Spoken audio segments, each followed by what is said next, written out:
ನಾನೇನಲ್ಲ, ಬೇಕಿಲ್ಲ ಯಾರ ಸೂತ್ರ. ಈ ನನ್ನ ನಾಟಕದಲ್ಲಿ ನಾ ವಹಿಸುವೆ ನನ್ನದೇ ಪಾತ್ರ.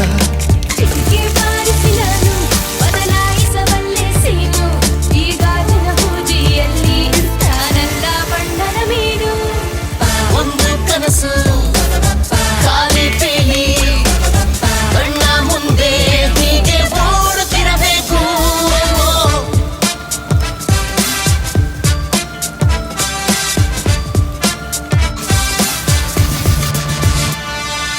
ಒಂದರಕ್ಕಿಂತ ಒಂದು ಏನೇನು ಸೆಳೆತದ ಕಾಟ, ಈ ಮನದ ಪರದೆಯ ಮೇಲೆ ಆ ನೆರಳು ಬೆಳಕಿನ ಆಟ.